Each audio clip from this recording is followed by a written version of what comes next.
Salut, ça va bien j'espère. Moi je vais super bien par la grâce de Dieu. Bienvenue dans cette parole d'exhortation numéro 18 intitulée « Le jugement dans la Bible ». Le but de cette parole d'exhortation est de faire comprendre pleinement la notion de jugement biblique. Comme on dit en anglais, on ne va laisser aucune pierre intournée. On va donc répondre aux questions du genre « Qu'est-ce que le jugement déjà ?» Qui a le droit de juger? Est-ce uniquement Dieu? Est-ce que nous les hommes, on doit se juger entre nous? Quand est-ce qu'il faut juger? Dieu va nous juger uniquement à la fin du monde ou alors tous les jours nous sommes jugés. De telle sorte qu'au sortir de cette parole d'exhortation, tu comprendras pleinement ce que la Bible entend par jugement et dans quelles différentes circonstances on parle du jugement. À cet effet, je vais diviser cette parole d'exhortation en deux parties. La première s'intitule le jugement par Dieu et la seconde s'intitule le jugement par les hommes. Donc on va commencer dans cette vidéo par la première partie. C'est parti.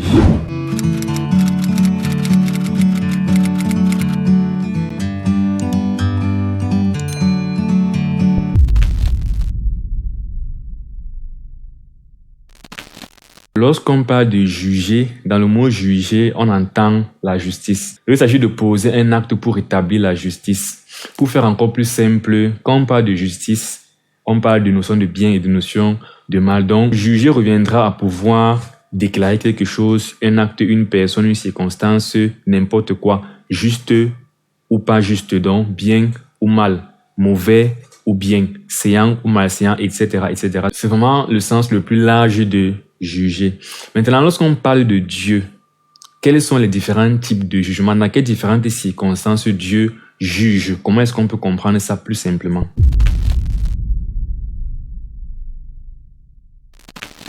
On commence donc par le jugement éternel. Hébreux 6, 1 à 2 dit ceci. C'est pourquoi, laissant les éléments de la parole de Christ, tendons à ce qui est parfait sans poser de nouveau le fondement du renoncement aux œuvres mortes, de la foi en Dieu, de la doctrine des baptêmes, de l'imposition des mains, de la résurrection des morts et du jugement éternel. Donc, on entend jugement éternel. Il faut comprendre que c'est le jugement le plus important. C'est le jugement à la fin duquel tu ne veux pas être déclaré injuste ou bien déclaré coupable. C'est le jugement qui décide si quelqu'un va en enfer ou quelqu'un va au paradis. C'est ça qu'on appelle le jugement éternel, parce que à l'issue de ce jugement, tu as soit la vie éternelle, soit la mort, la condamnation éternelle. Ce qu'il faut comprendre avec ce jugement éternel, c'est qu'il n'est pas comme le jugement qui se fait dans une cour où on peut discuter et à la fin, il y a deux issues possibles. À la fin du jugement éternel, il y a une seule issue possible, c'est la condamnation. Donc, il est impossible de subir le jugement éternel de Dieu et d'être déclaré juste par rapport à ce jugement. Dans Romains 5, verset 16, l'apôtre Paul dit, parlant du jugement éternel, « Il n'en est pas du don comme de ce qui est arrivé par un seul qui a péché.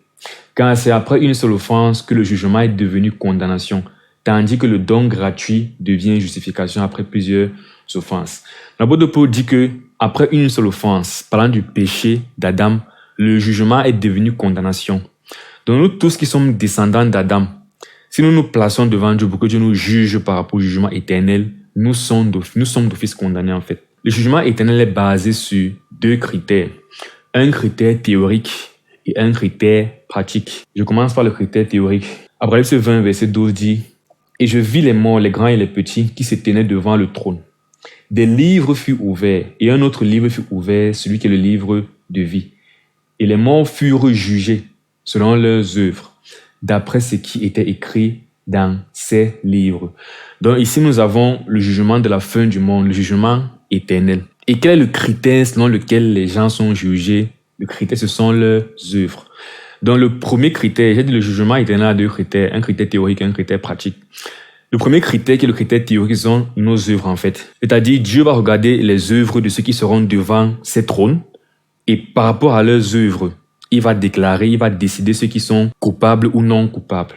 Et comme j'ai donc dit précédemment, et l'apôtre Paul a dit, ce jugement est devenu condamnation dans le sens que personne ne peut présenter ses œuvres à Dieu et Dieu regarde ses œuvres et Dieu dit « Ok, tu es non coupable ». Parce que Dieu est parfait. Donc pour montrer des œuvres à Dieu et que Dieu déclare ses œuvres justes, il faut que ses œuvres soient parfaites. Or, on sait que personne n'est parfait. Donc, c'est pour ça que... Et donc là, quelqu'un va peut-être se dire... mais il y a les gens qui sont sauvés. Comment ça se fait que eux tous, ils seront déclarés condamnés et tout? Ce qu'il faut comprendre, c'est que les chrétiens ne sont pas devant ce jugement. Aucun chrétien ne sera devant Dieu pour être jugé par ses œuvres. Ce qui nous donne de comprendre le second critère du jugement éternel, qui est le critère pratique, qui est la foi. Ça veut dire que quoi?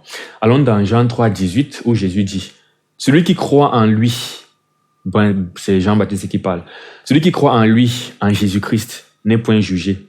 Mais celui qui ne croit pas est déjà jugé, parce qu'il n'a pas cru au nom du Fils unique de Dieu. » Et Jésus enseigne le parler dans Jean 5, 24. En vérité, je vous le dis, celui qui écoute ma parole et qui croit à celui qui m'a envoyé a la vie éternelle et ne vient point en jugement, mais il est passé de la mort à la vie.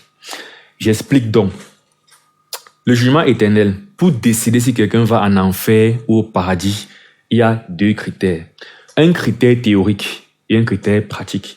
Je dis que le premier critère est le critère théorique parce que en réalité, c'est pendant que nous vivons sur Terre, notre vie de maintenant, que nous pouvons vraiment décider si on va en enfer ou au paradis.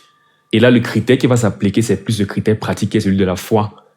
Donc, pour faire encore plus simple, personne ne va vraiment aller en enfer en fin de compte juste parce qu'il a péché. Ceux qui vont partir en enfer, c'est ceux qui non seulement sont des pécheurs, mais en plus n'ont pas cru en Jésus-Christ, n'ont pas eu la foi. Donc en fin de compte, en pratique, ce qui permet de décider si quelqu'un va en enfer ou au paradis, c'est sa foi. Est-ce qu'il a eu la foi en Jésus-Christ ou pas? C'est pour ça que j'appelle ça la condition pratique. Et la condition théorique, c'est de dire que du moment où tu n'as pas eu la foi, Dieu va donc te juger par rapport à tes œuvres quand tu vas ressusciter et à la fin du monde. Mais ce ne sera plus vraiment le moment où tu vas être jugé parce qu'en fait, du moment où tu n'avais pas cru avant de mourir, tu avais déjà été jugé, tu avais déjà été condamné. Je relis encore Jean 3, 18. Celui qui croit en lui n'est point jugé, mais celui qui ne croit pas est déjà jugé. Donc, du moment où tu vis sur terre, si avant de mourir, tu n'as pas cru en Jésus-Christ, tu es déjà en fait condamné. Parce qu'une fois de plus, le jugement est devenu condamnation. Donc, toute personne est même condamnée à la base. Jean 3,16 dit, Dieu a tant aimé le monde qu'il a donné son Fils afin que quiconque croit en lui ne périsse point, mais qu'il ait la vie éternelle. Donc, en fait, tout le monde était déjà condamné. C'est lorsque tu crois en fait que tu es plutôt sauvé. Mais en dehors de la foi, tu es déjà dans l'état de condamnation. C'est donc pour ça qu'à la fin du monde, tous ceux qui vont ressusciter pour être jugés vont seulement ressusciter pour prendre leur degré de sentence, leur degré de condamnation selon les œuvres qu'ils auront fait durant leur vie. Mais pourtant, les chrétiens, comme Jésus l'a dit, et même Jean l'a aussi dit, celui qui croit ne vient point en jugement. Et si on lit Apocalypse 20 justement, on va se rendre compte que avant le verset 12, plus haut, on parle des justes qui ont ressuscité et qui vont s'asseoir avec Jésus-Christ pour juger. Et donc, au verset 12, quand on dit « Je vis les morts ressuscités », c'est ceux qui n'avaient pas cru en Jésus-Christ, qui étaient morts sans avoir cru en Jésus-Christ. Dieu voulant, je ferai bientôt une série de vidéos sur l'Apocalypse et la fin des temps pour bien expliquer la notion des derniers temps, la fin du monde, l'enlèvement, le retour de Jésus-Christ et le jugement éternel. En conclusion, le jugement éternel, c'est le jugement à l'issue duquel on a la vie éternelle ou alors on va en enfer. Et tout se décide pendant qu'on vit. Ce n'est pas après. Dès que tu es mort, ton sort est déjà scellé. Donc pour les catholiques, il faut oublier ce qu'on appelle purgatoire. Ce n'est pas biblique, c'est faux. Et en fait, c'est même une autre façon toujours de prêcher l'évangile par les œuvres. Parce que si tu vas dans un endroit où toi-même tu payes en quelque sorte pour les péchés que tu n'as pas payés avant de pouvoir mériter le ciel, c'est une façon de dire que le sang de Christ seul n'a pas suffi à laver tes péchés. Or, la vérité, c'est que dès que tu crois en Jésus-Christ, pendant que tu vis, tes péchés passés, présents et futurs ont été payés. Tu ne peux rien faire, en fait, pour, on va dire, payer tes péchés. Puisque le seul salaire du péché, en fait, c'est partir en enfer. Donc, soit tu pars en enfer, soit Jésus-Christ souffre à ta place et par la foi uniquement, tu as la vie éternelle. Et j'ai fait une vidéo précédemment sur l'évangile, Christ et la loi, pour davantage comprendre comment c'est la foi seule qui sauve. Il faut aller la regarder pour plus de détails sur l'évangile et la justification par la foi.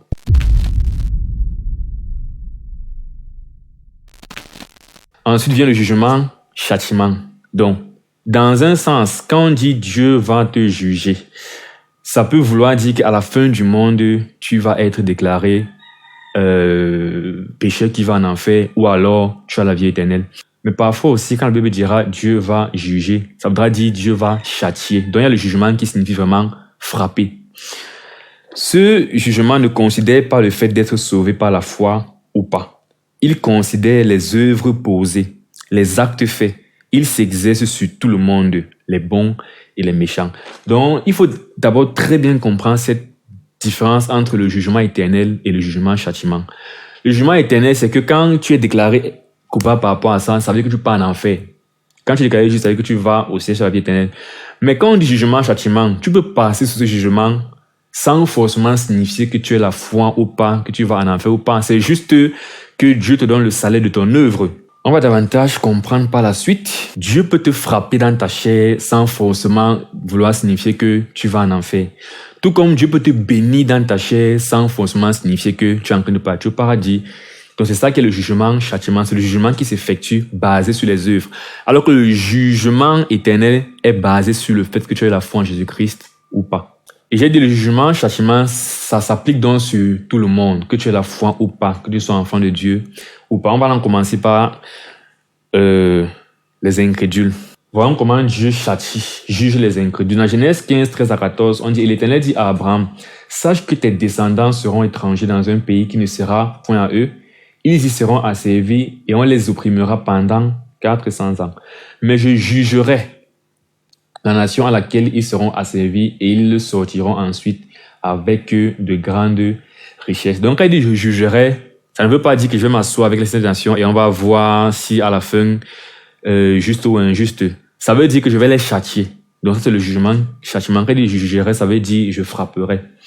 Et il parle ici de l'Égypte parce que on voit dans Exode 6, verset 6 justement que Israël, enfant d'Abraham, est asservi à l'Égypte et Dieu va juger l'Égypte. C'est pourquoi dit aux enfants d'Israël, je suis l'Éternel, je vous affranchirai des travaux dont vous chargent les Égyptiens, je vous délivrerai de leur servitude et je vous sauverai à bras étendus, pas de grand jugement. Donc ici, jugement veut dire pas de grand châtiment, je vais envoyer des plaies. Et c'est en réponse au mal que l'Égypte a fait. Jugement, châtiment. Exode 12, verset 12. Cette nuit-là, je passerai dans le pays d'Égypte et je frapperai tous les premiers-nés du pays d'Égypte, depuis les hommes jusqu'aux animaux, et j'exercerai des jugements contre tous les dieux de l'Égypte. Je suis l'Éternel. Donc il va exercer en fait des châtiments. Et quand il dit les dieux de l'Égypte, ce sont des idoles en fait. Donc comme on dit qu'il va détruire tous les pantins, même les idées que les Égyptiens se sont fait, il va anéantir, il va frapper les Égyptiens. Et on connaît, ça c'est la nuit de la Pâque. Donc il va frapper, tuer tous les premiers-nés en fait d'Égypte. Et avant même ce grand jugement-là, il avait déjà fait certains signes comme envoyer la peste sur les animaux, transformer l'eau en sang. Et même après ça encore, il va noyer les soldats égyptiens dans la grande mer. Donc c'est ça le jugement, châtiment de Dieu. Et là, il est en train de le faire contre les méchants. C'est-à-dire que ceux qui ne le gèrent pas, ceux qui ne le craignent pas. Ce jugement, donc, comme je disais, ça ne vise pas seulement celui qui a la foi ou pas, ça juge celui qui a mal agi. Tu peux être un incrédule qui agit mal, Dieu va te frapper. Sans forcément signifier que tu vas partir en enfer. Parce qu'il peut te frapper, je te répands après, et tu crois, et tu as la vie éternelle. Mais dans un premier temps, quand tu fais le mal, il te frappe. Tu peux donc aussi être un enfant de Dieu, de son peuple, un chrétien, et tu fais le mal, Dieu te juge aussi, il te frappe. Donc, dans 2 Rois 17, verset 18 à 19, puis verset 23, il est dit, aussi, l'Éternel s'est-il fortement irrité contre Israël. Tu vois maintenant Israël qui est le peuple de l'Éternel. Mais on dit Dieu s'est irrité contre Israël. Il les a éloignés de sa face. Il n'est resté que la seule tribu de Juda. Juda même n'avait pas gardé les commandements de l'Éternel, son Dieu, et ils avaient suivi les coutumes établies par Israël, jusqu'à ce que l'Éternel eût chassé Israël loin de sa face, comme il l'avait annoncé par tous ses serviteurs les prophètes. Et Israël a été amené captif loin de son pays en Assyrie, où il est resté jusqu'à ce jour. Donc ici on raconte en fait comment Israël a été déporté et en réalité détruit même. Parce que après ça, des 12 tribus d'Israël, initialement, il n'y a que la tribu de Juda, de Benjamin et de Lévi qui étaient restées. Toutes les autres tribus, en fait, avaient été déportées et anéanties. Et c'est l'Éternel qui jugeait comme ça Israël. Pourquoi? Parce qu'Israël avait péché, ils étaient idolâtres, etc., etc. Même Juda, en fait, comme on a dit, avait suivi Israël dans cette voie. Mais à cause des promesses de Dieu qu'il avait fait à Abraham et parce qu'il fallait que le Messie, Jésus-Christ, vienne de Juda, il a préservé cette tribu. Mais même Juda a aussi subi c'est un jugement. Dans 2 Rois 18, versets 24 à 25, parlant de Juda maintenant, comment repousserais-tu un seul chef d'entre les moindres serviteurs de mon maître? Là, c'est l'Assyrie en fait qui est en train de menacer le roi de Juda, le roi Ézéchias. Tu mets ta confiance dans l'Égypte pour les chars et pour les cavaliers. D'ailleurs, est-ce sans la volonté de l'Éternel que je suis monté contre ce lieu pour le détruire? L'Éternel m'a dit, monte contre ce pays et détruis-le. Donc, on ne se leurre pas. Même si on est peuple de Dieu, si on pêche contre lui, Dieu se fâche contre nous et Dieu va nous châtier. Et là, tu as Dieu en fait qui a carrément envoyé un autre pays détruire Juda, faire la guerre à Juda. C'est ce qui s'est passé avec Israël, comme on l'a vu, où Israël a carrément été anéanti. Et là, tu as ce pays qui est monté même faire la guerre à Juda. Ça ne s'arrête même pas là. Dans 2 Chroniques 36, 15 à 17, on a vu que quand Israël avait été déporté, Dieu avait seulement pardonné Juda, parce que même Juda avait aussi même péché. Mais plus tard, finalement, Juda aussi finit par être emporté en captivité. 2 Chroniques 36, 15 à 17, l'Éternel, le Dieu de leur père, donna de bonnes heures à ses envoyés la mission de les avertir, car il voulait épargner son peuple et sa propre demeure. Donc tu as Juda qui pêche, idolâtrie, ils abandonnent l'Éternel, et Dieu envoie les prophètes pour leur demander de se repentir. Mais ils se moquaient des envoyés de Dieu. Donc le peuple de Juda, le peuple juif se moquait des prophètes. Ils méprisaient ses paroles, et ils se raillaient de ses prophètes jusqu'à ce que la colère de l'Éternel contre son peuple devint sans remède. Il arrive un temps quand tu irrites Dieu, même si tu es son peuple, son enfant, où sa colère est sans remède. Donc tu ne pourras même plus te repentir, te pardonner. Il va d'abord te frapper selon qu'il a décidé de te frapper avant de se calmer encore. Et c'est ce qui est donc arrivé. Alors l'Éternel fit monter contre eux le roi des Chaldéens, c'est-à-dire les Babyloniens, et tua par l'épée leurs jeunes gens dans la maison de leur sanctuaire. Il n'épargna ni jeune homme, ni jeune fille, ni le vieillard, ni l'homme aux cheveux blancs. Il livra tout entre ses mains. On parle de l'Éternel. L'Éternel a envoyé Nebuchadnezzar, roi de Babylone, tuer Juda, détruire. Et on dit qu'il n'a épargné ni père, ni fils, ni personne en fait. Pourquoi? Parce qu'ils ont péché contre l'Éternel et Dieu les a jugés, les a frappés. Quelqu'un dira, non, ça c'est l'Ancien Testament, non, Dieu a changé. Dieu n'a pas changé, Dieu est toujours comme ça. Et on va donc voir même dans le Nouveau Testament que Dieu continue à juger et les méchants et même son peuple, dont les chrétiens. Hébreux 12, versets 6 à 7 dit, « Car le Seigneur châtie ceux qu'il aime, et il frappe de la verge tout ce qu'il reconnaît pour ses fils. » Supporter le châtiment, c'est comme des fils que Dieu vous traite, car quel est le fils qu'un père ne châtie pas? En réalité, même ça, c'est encore la preuve que Dieu doit même châtier les chrétiens, son peuple. Parce que quel est le fils qu'un père ne châtie pas? Donc c'est parce que Dieu nous aime que même quand on est son peuple, on pêche, il nous châtie. Comme un parent, si tu aimes ton enfant, si ton enfant aime trop jouer avec le couteau, tu vas le frapper, tu vas le fouetter. S'il aime courir en route, en traversant la route, tu vas le discipliner pour qu'il comprenne la leçon. Et c'est donc ce que Dieu fait quand il châtie son peuple. Une fois de plus, on parle du châtiment à cause des mauvaises œuvres dans la chair, qui ne détermine pas forcément le fait d'aller au ciel ou pas. Là-bas, le jugement éternel est basé seulement sur la foi ou pas. Mais là, le jugement, le châtiment est basé sur les œuvres qui conçoit. On a dans 1 Corinthiens 11, 28 à 32, où l'apôtre Paul dit que chacun donc s'éprouve soi-même, et qu'ainsi il mange du pain et boive de la coupe. Car celui qui mange et boit sans discerner le corps du Seigneur, mange et boit un jugement contre lui-même. C'est pour cela qu'il y a parmi vous beaucoup d'infirmes et de malades, et qu'un grand nombre sont morts. Donc Paul réprimande les Corinthiens parce qu'ils négligeaient en fait le repas du Seigneur. Ils venaient, certains mangeaient juste pour s'empiffrer, au point où d'autres n'avaient pas, d'autres buvaient tellement la coupe de vin qu'ils étaient ivres même avant de commencer la Sainte Seine. Ce qui fait que ça énervait Dieu et donc Dieu les a jugés. C'est pour ça que Paul dit, Dieu a rendu certains malades, Dieu a rendu certains infirmes et Dieu peut aller jusqu'à tuer ses propres enfants pour les faire comprendre qu'ils doivent se repentir, ouvrir les yeux.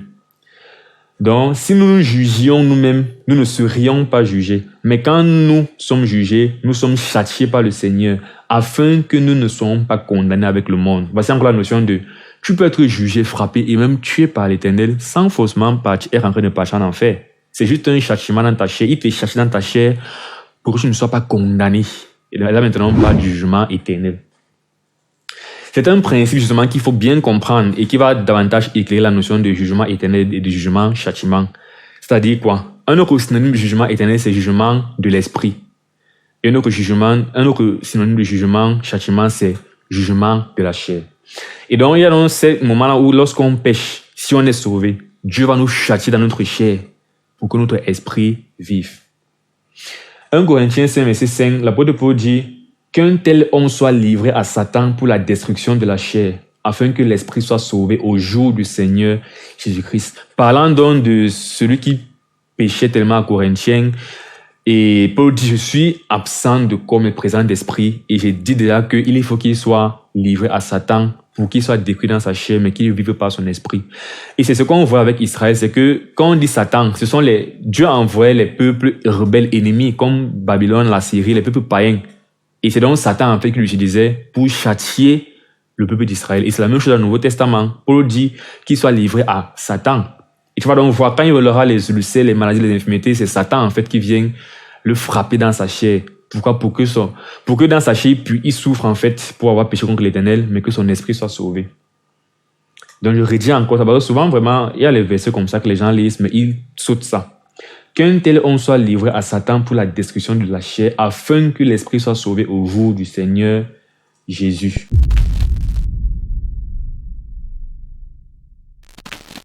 Maintenant, je vais prendre le temps pour vraiment éclaircir la part des choses, comment Dieu fait la part des choses dans ses châtiments. Pour dire que quoi? Dans l'Ancien Testament, on a vu Dieu faire des génocides, en fait. C'est-à-dire qu'il décimait des populations entières. Et on a souvent tendance à se dire que, waouh, avant, on partait en enfer facilement et Dieu tuait les milliers de personnes, il partait en enfer. Maintenant, c'est un peu le cas. Non, parce qu'une fois de plus, Dieu peut tuer 10 000 personnes parce que 10 000 personnes ont péché. Il y a eu l'idolâtrie, il tue peut-être 10 000 personnes dans le peuple. Mais concernant l'enfer, c'est par rapport à si ces personnes-là ont eu la foi qui vont passer en enfer. Donc, il peut tuer 10 000 personnes.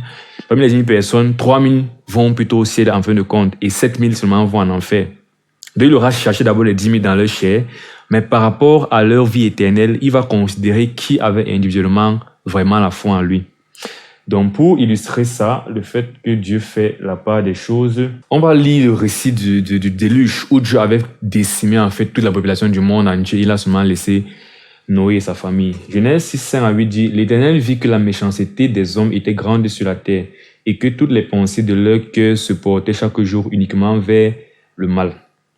Donc, tous les hommes étaient un peu comme de nos jours, c'est-à-dire les pensées de leur cœur se portent de plus en plus vers le mal. Parenthèse, Jésus a dit que il lancera à l'avènement du Fils de l'homme, donc à son retour, ce sera pareil qu'au temps de Lot et qu'au temps de Sodome. Donc il y aura le péché accru sur la terre, les hommes auront le péché dans leur cœur, le mal sera abondant sur la terre, Dieu sera fatigué des hommes. Et quand Jésus va revenir, on va être enlevé et subitement, destruction seulement qui va suivre. Fermez la parenthèse. Donc, l'Éternel vit que la méchanceté des hommes était grande sur la terre et que toutes les pensées de leur cœur se portaient chaque jour uniquement vers le mal. L'Éternel se repentit d'avoir fait l'homme sur la terre et il fut affligé en son cœur. Et l'Éternel dit, j'exterminerai de la face de la terre l'homme que j'ai créé, depuis l'homme jusqu'au bétail, aux reptiles et aux oiseaux du ciel, car je me répands de les avoir faits. Donc l'Éternel voit comment les hommes sont de plus en plus pécheurs, les cœurs sont de plus en plus mal intentionnés. On prend un pays comme le Cameroun, la corruption c'est dans le sang déjà. Tu me fais le mal et te rends le mal. Les mauvaises intentions, la cupidité, faire les choses par intérêt, tout ça, c'est ça qui est dans le cœur des gens. Quand l'Éternel voyait ça dans le cœur des gens au temps de l'autre, et quand il voit ça dans notre cœur de nos jours, il a tellement mal. Et le temps, il s'était carrément repenti d'avoir créé l'homme, pour comprendre à quel point le péché afflige Dieu. Et on a besoin de prendre conscience de ça et de se repentir, et vraiment de pleurer que le Seigneur nous donne son Saint-Esprit, pour que, voilà, on soit déjà sauvés, et puis que le temps qu'on a encore vécu sur terre, on ne l'énerve pas. On vive vraiment de manière agréable à lui. Donc, il s'est repenti d'avoir fait l'homme sur la terre, il fut affligé. Voilà, il a dit qu'il va exterminer l'homme quand il s'est repenti d'avoir fait l'homme. Et puis on dit, mais Noé trouva grâce aux yeux de l'Éternel. On a donc Noé qui a été sauvé, lui et sa famille, 8 personnes, et tout le reste a été tué. Maintenant, est-ce qu'on va donc dire que tout le reste va partir systématiquement en enfer? Et c'est en ça que je dis que l'Éternel fait dans la part des choses. Parce que pour partir en enfer, la question sera toujours, as-tu eu la foi en Jésus-Christ ou pas? As-tu cru en Jésus-Christ ou pas? Et là, les gens se demandent, mais au temps de Noé, Jésus n'était pas encore là. Comment est-ce qu'ils vont faire pour pouvoir croire en Jésus-Christ ou pas? L'apôtre Pierre nous révèle dans 1 Pierre 3, 18 à 20 que Christ aussi, Jésus-Christ, a souffert une fois pour les péchés, lui juste pour les injustes, afin de nous amener à Dieu, ayant été mis à mort quant à la chair, mais ayant été rendu vivant quant à l'esprit. Encore ce même principe de souffrir dans la chair, mais vivre par l'esprit. Et donc, Jésus a été rendu mort quant à la chair, mais son esprit était toujours vivant. Et il dit esprit dans lequel il est aussi allé prêcher aux esprits en prison. Donc Jésus, quand il est mort, dans son esprit, pendant les 3 jours où il était mort là, on dit qu'il allait prêcher aux esprits en prison. Mais on parle de qui? On dit qui autrefois avait été incrédule lorsque la patience de Dieu se prolongeait au jour de qui? Noé. Pendant la construction de l'arche, dans laquelle un petit nombre de personnes, c'est-à-dire 8, furent sauvées à travers l'eau.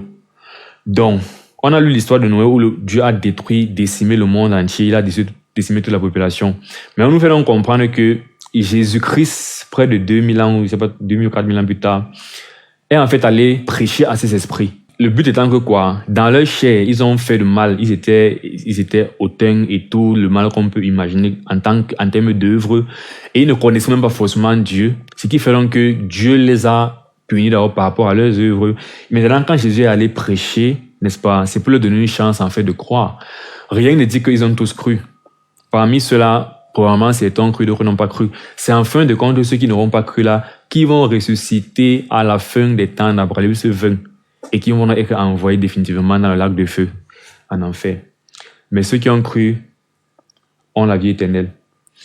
Et puis 1 Pierre 4, dans le même livre, Pierre parle encore de la même notion de prédication aux morts. Il dit, c'est assez en effet d'avoir dans le temps passé accompli la volonté des païens en marchant dans la dissolution, les convoitises, l'ivrognerie, les excès du manger, du bois et les idolâtres criminels.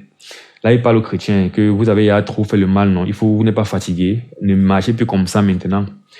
Et puis il dit aussi, trouve-t-il étrange que vous ne vous précipitiez pas avec eux dans le même débordement des débauches et ils vous calomnient. Donc ceux qui nous ont convertis, en fait, quand ils voient les chrétiens vouloir changer de vie, ils se moquent un peu d'eux, ils les dérangent, quoi.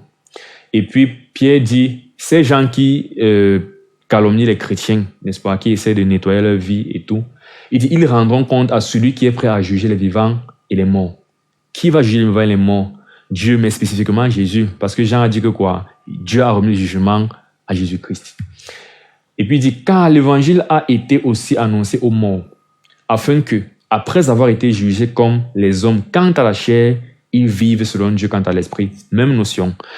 Donc, ceux qui n'ont pas eu l'opportunité de connaître l'Éternel, quand l'Éternel s'est révélé seulement à certaines personnes, comme le temps là, il s'est seulement révélé à Noé, par exemple, au temps d'Abraham, où il s'est révélé à Abraham et bref, au temps d'Israël, tout un peuple connaissait l'Éternel.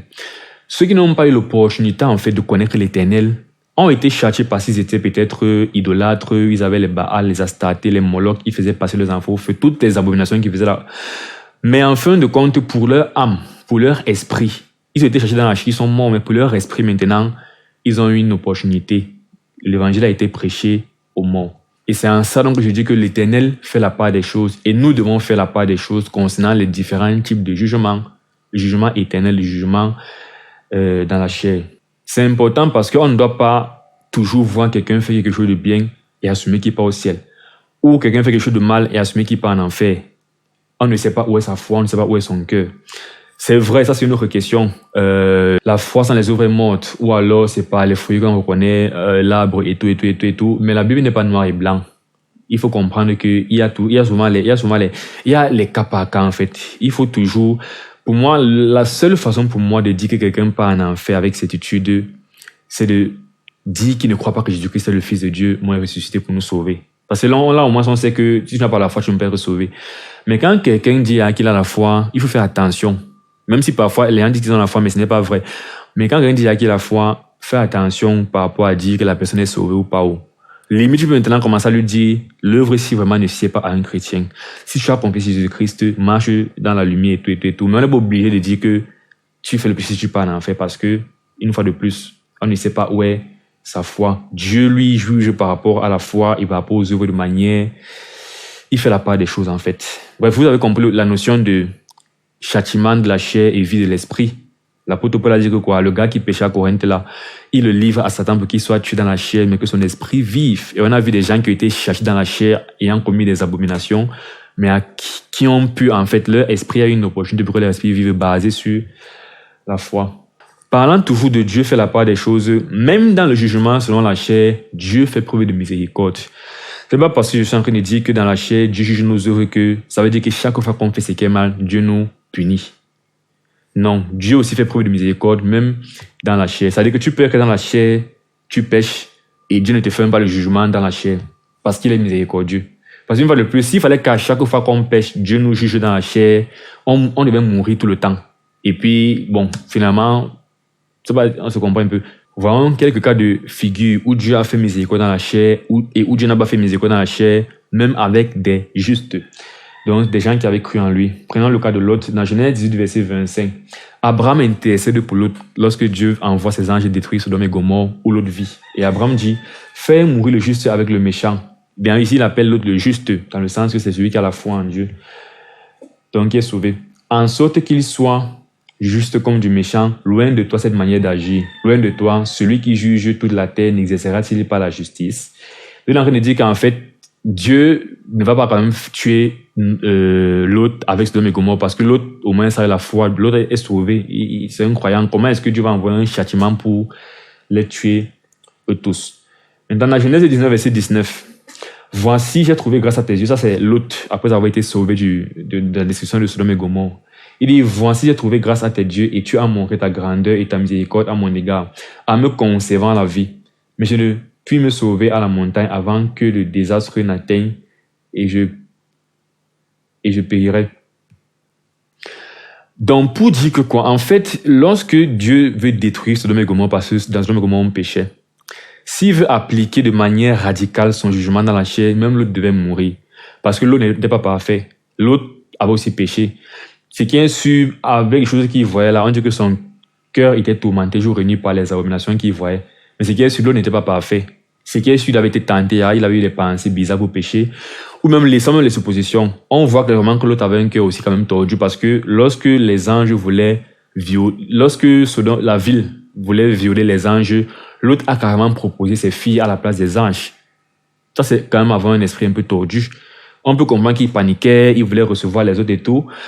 Et donc, c'est en ça qu'il dit que tu vois que si il fallait qu'on prenne le cœur de l'autre à cet instant-là, ça, c'était un cœur qui était tordu, en fait, devant Dieu. Et donc, Dieu aurait même, s'il voulait appliquer le châtiment dans la chair, il aurait tué l'autre. Donc, le fait, même si l'autre est un gars qui a cru en Dieu, le fait qu'on dit que l'autre soit juste et qu'il a été épargné, ce n'est pas vraiment qu'il n'a pas péché. C'est toujours dans le sens que Dieu a été miséricordieux envers l'autre, même dans sa chair.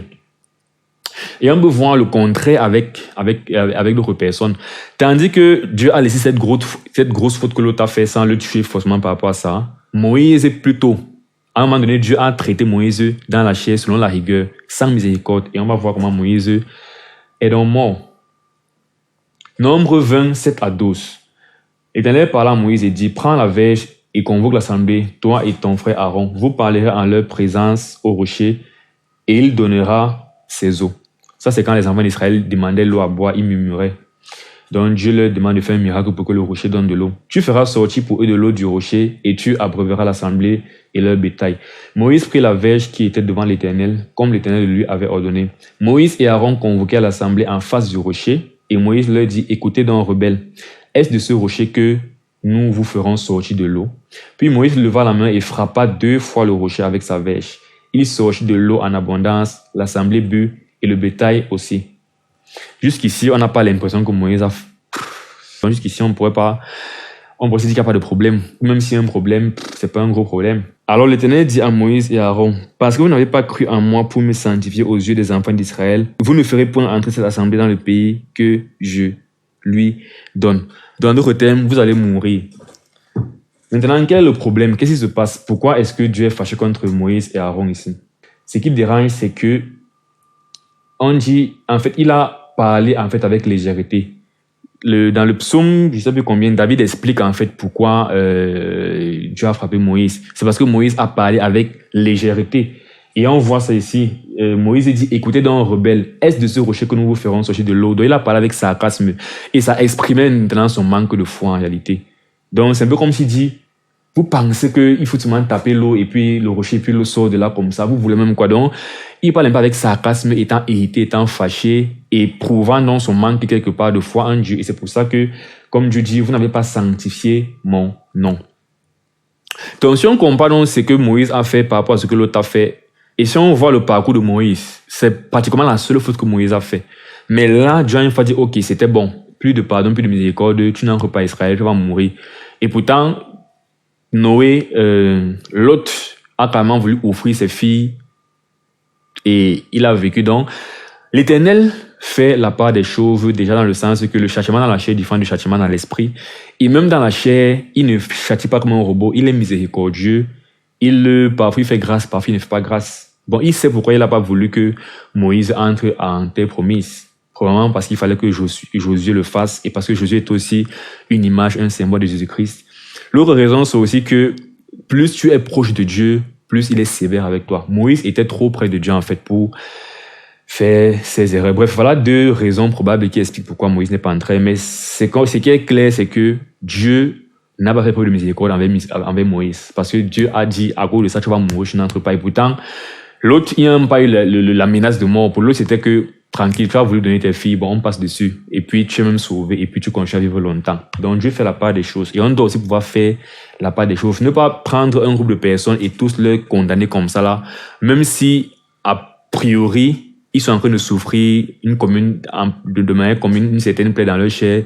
Mais concernant leur relation avec Dieu, leur esprit, leur éternité, il faut souvent se préserver vraiment si on n'est pas sûr que les personnes n'ont pas vraiment la foi.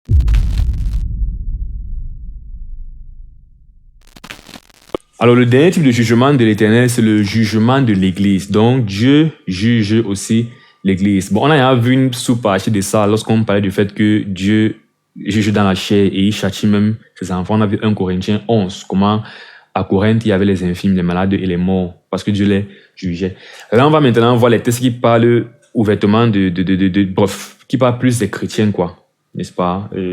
On va voir qu'il y a deux jugements de Dieu, de l'Église. Il y a un jugement de l'Église dans la chair, c'est dans ce cadre que s'inscrit le jugement des Corinthiens. Il y a aussi un jugement de l'Église après la chair, donc même dans l'esprit. Alors, dans la chair, on a déjà vu 1 Corinthiens 11, on a Jacques 3, verset 1 qui dit « Mes frères, qu'il n'y ait pas parmi vous un grand nombre de personnes qui se mettent à enseigner, car vous savez que nous serons jugés plus sévèrement. » Donc, bon, c'est vrai qu'ici, on ne sait pas s'il veut dire c'est dans la chair ou pas dans la chair. Parce que tu peux être chrétien et tu enseignes des choses un peu erronées et puis ça énerve Dieu et puis Dieu peut te frapper dans cette chair. Ou ça peut toujours être après ta mort. Pas pour dire que tu vas passer en enfer si tu as la foi en Jésus-Christ, mais pour dire que tu vas être châtié par l'Éternel. Mais un texte plus clair parlant du châtiment, du jugement de l'Église dans la chair, 1 Pierre 1, 14 à 17 dit ceci. Comme les enfants obéissants, ne vous conformez pas aux convoitises que vous aviez autrefois quand vous étiez dans l'ignorance. Donc, tu étais perdu avant, tu as fait des péchés, mais maintenant que tu es sauvé, ne rentre pas dedans en fait. Mais puisque celui qui vous a appelé est saint, vous aussi soyez saints dans toute votre conduite, selon qu'il est écrit, vous serez saints car je suis saint. Et si vous invoquez comme Père celui qui juge selon l'œuvre de chacun, sans acception de personne, conduisez-vous aussi avec crainte pendant le temps de votre pèlerinage. Donc il dit que si nous invoquons le Père, si nous invoquons comme Père celui qui juge selon l'œuvre de chacun, donc Dieu nous juge, nous l'Église, selon nos œuvres. Ensuite, dans 1 Pierre 4, 15 à 18, il dit que nul de vous, en effet, ne souffre comme meurtrier ou voleur ou malfaiteur ou comme s'ingérant dans les affaires d'autrui. Mais si quelqu'un souffre comme chrétien, qu'il n'en ait point honte et que plutôt il glorifie Dieu à cause de ce nom.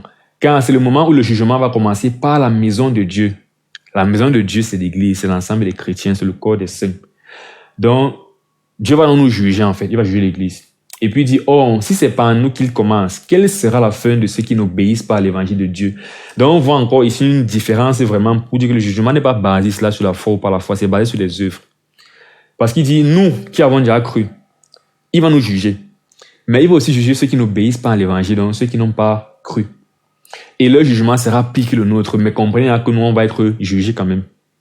Et puis il dit, et si le juste se sauve avec peine, que deviendront l'impie et le pécheur? Une fois de plus, le juste, c'est pour dire que nous, les chrétiens, c'est nous qui sommes justes. Or, quand il dit impie, c'est celui qui n'a pas du tout la foi. Petite différence entre le juste et l'impie, ou le pécheur. Le juste, c'est celui qui a la foi en Jésus-Christ. Ou alors, ceux qui ont la foi en l'Éternel quand Jésus-Christ n'était pas encore révélé. Même comme il n'est pas parfait. Donc, on ne dit pas que le juste ou bien le chrétien est parfait. Mais il est défini par le fait que lui, il a la foi Donc, il est en communion avec Dieu, il est enfant de Dieu. Alors que l'impie, ou bien le pécheur, il n'est pas déjà parfait, comme tout homme. Mais de plus, il n'obéit pas à l'évangile. Il n'a pas la foi.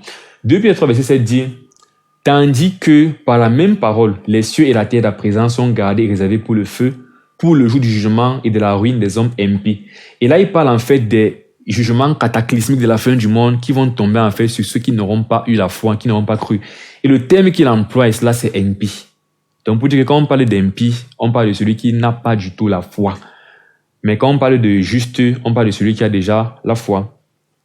Donc, si le jugement commence donc par nous les justes, quel sera le sort de l'impie? Pour donc dire que l'Église va être jugée. Et on a lu ça. Quel est l'enfant que le Père ne châtie pas? C'est parce que le Père vous aime qu'il vous châtie. Jésus dit même dans l'Apocalypse que je châtie et je reprends bien ce que j'aime. À toutes ces églises, quand il écrit, il dit que je connais tes œuvres, si tu fais ça, répands-toi avant que je ne vienne, sinon je te combattrai avec l'épée, sinon je ferai ci. Et puis il dit que quoi? Je châtie et je reprends ce que j'aime. Donc il est en train de parler en fait à des chrétiens, mais qui ont des problèmes, qui pêchent. Et puis il a dit, nettoyez vos vies, parce que sinon il va venir vous châtier dans votre chair.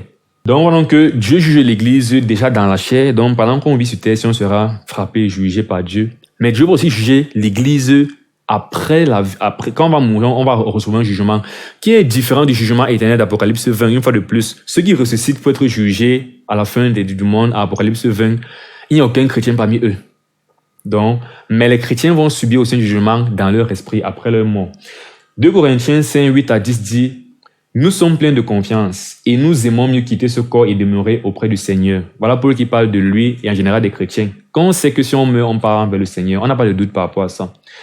Et puis, c'est pour cela aussi que nous nous efforçons de lui être agréables, soit que nous demeurions dans ce corps, soit que nous le quittions. Pour dire en passant que le chrétien ne fait pas les œuvres pour mériter son salut à la fin. Le chrétien sait déjà qu'il a la foi, il est lavé par le sang de Christ, il a la vie éternelle. Mais c'est en reconnaissance de ce don qu'il a reçu là qu'il veut plaire au Seigneur. Ce n'est que normal en fait. Et même le Saint-Esprit va produire ça naturellement en toi. Pas que si je fais ça parce qu'il veut pas, sinon il veut pas en faire. Non. Je fais mes bonnes œuvres parce que j'ai été sauvé. J'ai reçu une si grande grâce que je veux le glorifier par ma vie. C'est pour ça que nous faisons le bien. Mais il dit maintenant, car il nous faut tous comparaître devant le tribunal de Christ afin que chacun reçoive selon le bien ou le mal qu'il aura fait étant dans son corps. Donc nous allons être devant ce qu'on appelle le tribunal de Jésus-Christ après notre mort. Et on va donc être jugé et recevoir selon le bien ou le mal. Donc ça c'est le jugement de l'Église après la mort. Il y a une autre référence à ce jugement dans 1 Corinthiens 3, 12 à 15. Or, si quelqu'un bâtit sur ce fondement avec de l'or, de l'argent, des pierres précieuses, du bois, du foin, du chaume, l'œuvre de chacun sera manifestée, car le jour la fera connaître, parce qu'elle se révélera dans le feu, et le feu éprouvera ce qu'est l'œuvre de chacun. Si l'œuvre bâtie par quelqu'un sur le fondement subsiste, il recevra une récompense. Si l'œuvre de quelqu'un est consumée, il perdra sa récompense. Pour lui, il sera sauvé, mais comme au travers du feu. Donc, l'expression « il sera sauvé, mais comme au travers du feu », c'est pour dire que quoi? Tous ceux-ci qui seront jugés après leur mort là seront sauvés. Mais l'idée, c'est qu'il y a la notion de récompense qu'il faut comprendre dans la Bible. Donc, en dehors du salut, il y a la notion de récompense. Tous les chrétiens au ciel n'auront pas, je vais dire, dans l'éternité, on n'aura pas le même rang. Tu ne peux pas espérer que toi qui as été sauvé, tu as fait les efforts comme ça, un peu de prêcher l'évangile, et puis tu t'es battu, tu as été sauvé. Tu seras au ciel comme l'apôtre Paul, par exemple, qui a été battu à mort pour l'œuvre de Christ. Ou comme ton pasteur qui charbonne pour préparer les prédications, qui prie pour toi. Donc, selon les œuvres qu'on a accomplies après avoir été sauvé, on aura des récompenses au ciel. Et donc, Paul dit donc que les œuvres, en fait, vont d'abord être éprouvées d'abord. Est-ce même d'abord des œuvres qui avaient vraiment une valeur éternelle, qui étaient vraiment des œuvres qui n'étaient pas mal intentionnées par hasard? Était-ce vraiment pour l'œuvre du royaume que tu faisais ça? Si donc ton œuvre est testée par rapport au feu et ça subsiste, tu vas recevoir une récompense. Mais si c'est que ça ne subsiste pas, donc si quelqu'un est sauvé et que tout ce qu'il fait, c'est pas vraiment pour le royaume des cieux, c'est pas vraiment profond et tout ça va être brûlé, mais il sera toujours sauvé, mais comme au travers du feu. Donc tu seras un peu comme sauvé de justesse. Ce test-ci, dans un premier sens, s'adresse aux prédicateurs. Parce que Paul parle du fait que les prédicateurs qui viennent prêcher après que lui, il ait peut-être prêché, ou bien après qu'Apollos ait prêché, eux, ils ont mis le fondement. Si tu amènes quelqu'un à Christ et tu lui enseignes la parole au départ, tu mets un fondement dans sa vie. Après, toute personne qui va enseigner sur le fondement-là. Et il est en train de dire que si quelqu'un vient construire bizarrement sur ce fondement-là, ses œuvres seront testées. C'est le premier sens, mais c'est un truc qui peut être extrapolé en fait à tout chrétien, parce que nous faisons d'une manière ou d'une autre quelque chose pour nos prochains, pour nos frères en Christ. Nous, d'une manière ou d'une autre, on bâtit la vie de nos frères en Christ. Donc, ce principe s'applique aussi en fait à tout chrétien, pour dire qu'on va tous être devant le tribunal de Christ pour rendre compte sur le bien et le mal qu'on aura fait. C'est la même chose, de la même façon que tous ceux qui sont sauvés n'ont pas le même rang dans l'éternité, de la même façon, tous ceux qui sont condamnés n'ont pas le même rang en enfer. C'est pour ça justement qu'il y a un jugement selon les œuvres, même s'ils seront tous dans le lac de feu, mais il y aura différents niveaux de souffrance, de condamnation. Bref, ça c'est l'introduction d'un autre sermon, d'une autre méditation carrément qui dit que tous les péchés méritent l'enfer, mais tous les péchés ne sont pas égaux. De la même façon que toutes les bonnes œuvres donnent la bénédiction, mais toutes les bonnes œuvres ne sont pas égales devant Dieu.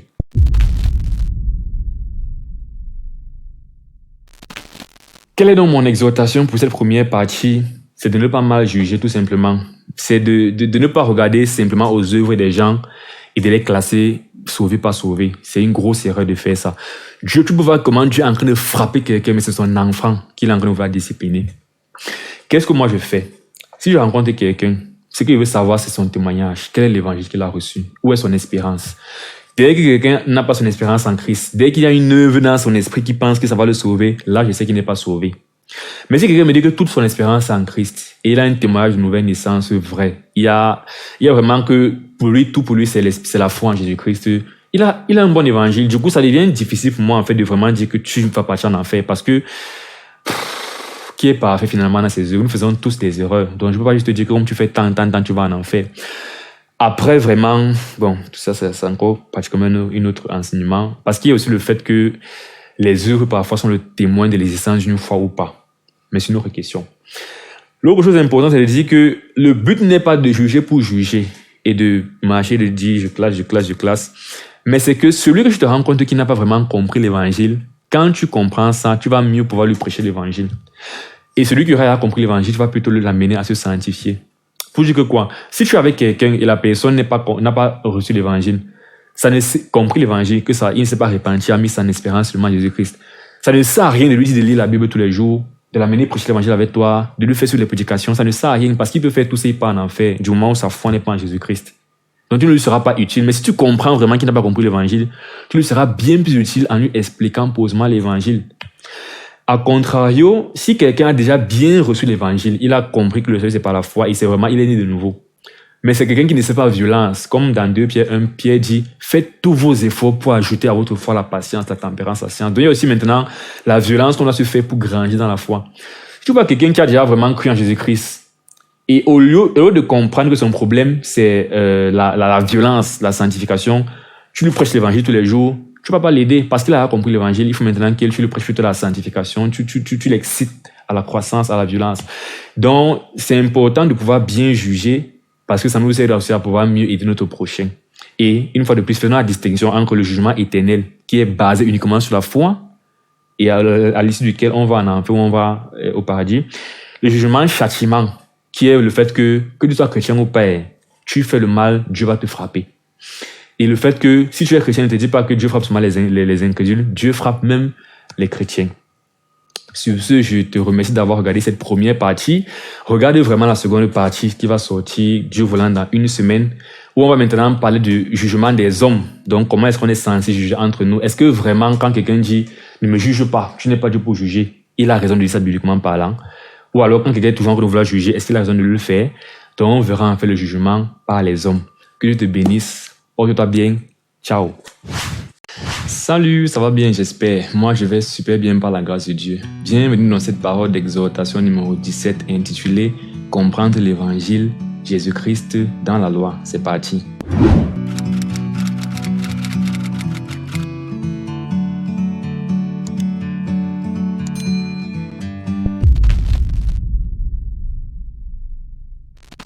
Le but de cette vidéo est